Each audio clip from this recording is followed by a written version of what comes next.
中国武术是一门古老而讲究的艺术，它经历了千百年的演变和传承，不断地在中国文化中发挥着重要的作用。如今，在全球范围内，中国武术的影响力已经不断扩大，不仅为体育和娱乐文化注入了新的元素和活力，同时也在跨文化和跨国交流中扮演着重要的角色。中国武术之所以能够在美国文化中发挥重要的作用，正是因为它的深厚文化底蕴和强大的情感力量。中国武术所展现的美学和哲学观念既深刻又简洁，从中我们可以看到中国文化的精髓。在这样一门充满智慧和灵性的艺术当中，人们不仅可以锻炼身体，更可以培养精神，发掘自我潜能。这种文化价值观在现代社会中变得愈发重要，因为它帮助我们面对挑战，勇敢追求梦想。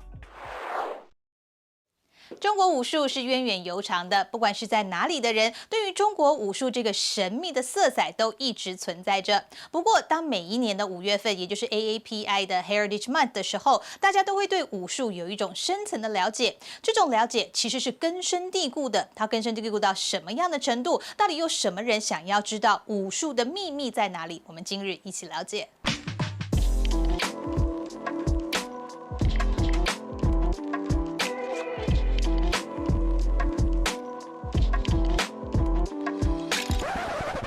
Michael, first question first. How is this martial arts museum come about? You know, it was a long process. It really was. I had been doing martial arts since I was 8 years old, 7 or 8 years old, and getting into martial arts and, you know, being bullied in school. As I went through martial arts, I wanted to start writing for the magazines, and that's what I did. I went back to school, and I started writing the magazines, and I got a business degree, and I said, you know, I know art, I know style, and I could do a magazine myself. So I did. I started my own magazine. I was doing that for quite a while, and it wasn't doing what I wanted to do. I wanted to focus on history. Magazines were doing other stuff. And one day, someone came up to me and wanted to buy the magazine. I said, sold, right away. And that's when I decided to do a museum. I said, what would be better to keep the history of the martial arts alive? But I knew nothing about a museum. So I went back to the university for another 8 years, learned everything I needed to do to do a museum. And that's when I finished, I said, okay, I'm going to test it out. I'm going to take it on the road as an exhibit. And if people like it, I'm going to go forward with the museum. And that's what I did. Went all over the country as an exhibit, displayed it everywhere. People enjoyed it. And I said, okay. Then I went forward and started the Martial Arts History Museum. That's it in a nutshell. Wow. Well, you shortened that into 1 minute or 2. That is great. However, dedication with capital letters, how you want to create a museum for martial arts. You did mention you were bullied when you were little. This guy used to jump on everybody's back. And I was learning judo. You know, back in the 60s, there was judo. That was the only main art.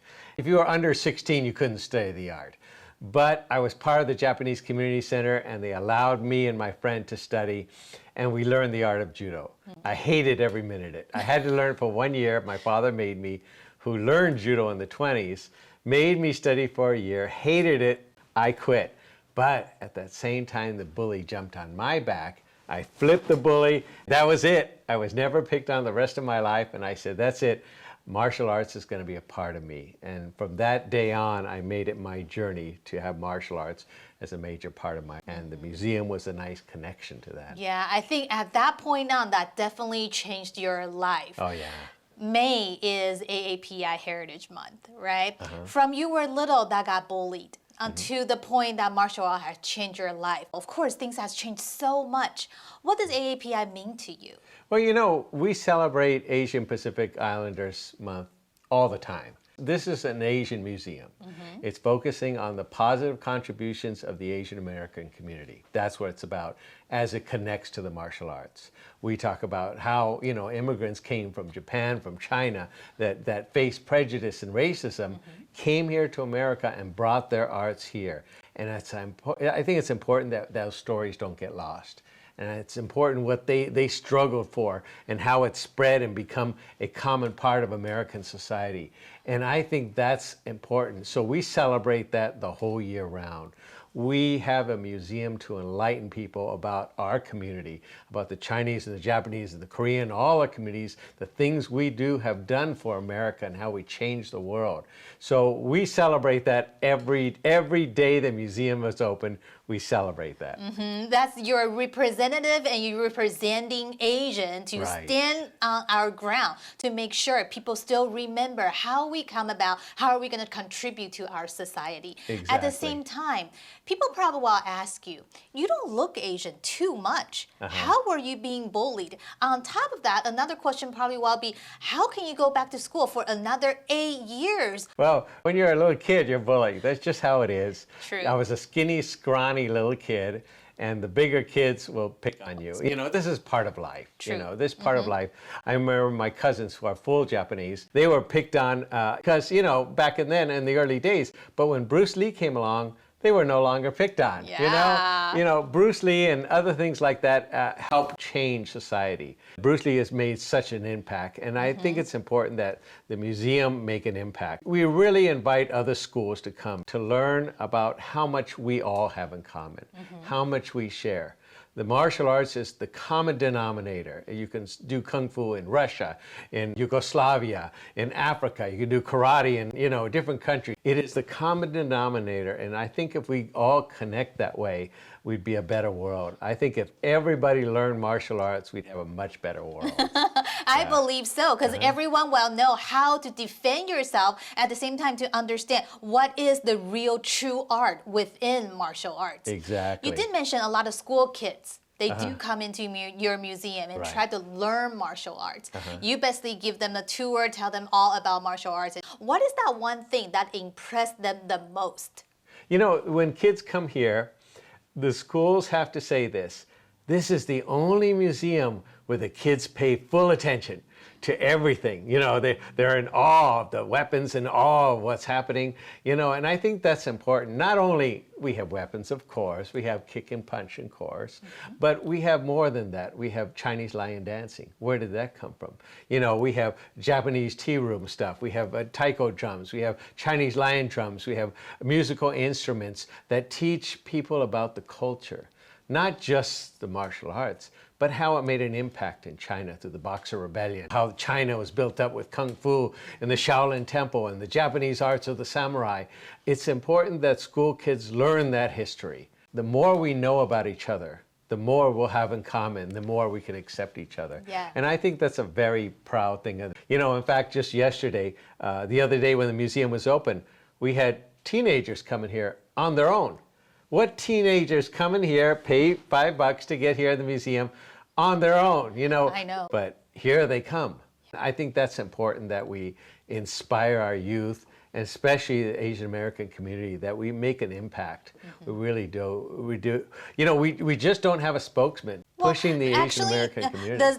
The museum that's standing here is working as the spokesperson, you know, telling everyone we do have a common ground that we're standing on. Exactly. You know, the more we promote it, the more the people will understand. You know, we promote the Obon Festival, we promote the Chinese lions in the community, the dancing, that's all part of it. So when kids come here, not only do they learn about the culture, but they learn of other styles of martial arts. It's just not one style.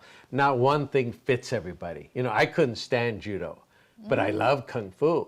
You know, Kung Fu is my way of life. It's in me. It's part of me. I've been doing it for 45 years, Kung Fu, and still teach it today.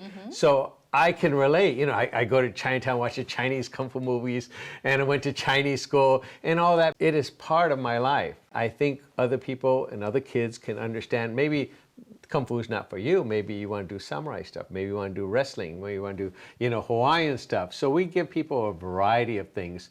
Maybe I just want to focus on this and focus on that. And I think that makes a better person when learning the martial arts in that way. Giving the plenty of choices or the option of choosing from, that's another beauty. One last question from me. You did mention that you are a martial art teacher for 45 years. Yes, martial art to a lot of people, it's just something that's in the movie, probably will never really be used in real life. If I would ask you as a teacher, martial art or judo or taekwondo, it's a beauty of art. How are you going to describe this art and how are you going to extend this? I have been doing, I did Japanese judo You know, I've done Japanese karate, I've done Japanese jiu-jitsu, I've done Filipino martial arts, but I fell in love with Chinese Kung Fu, and I can only speak for Chinese Kung Fu. Kung Fu became a big part of my life.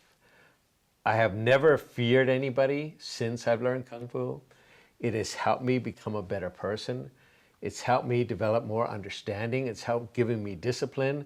It's make me goal-oriented to get to the next level, to better myself. Even though we do forms and weapons over and over, I'm still a student. I'm still learning. I went to the Chinese movies every weekend at Chinatown back in the 70s when it came out. I still can't get enough of the Kung Fu movies.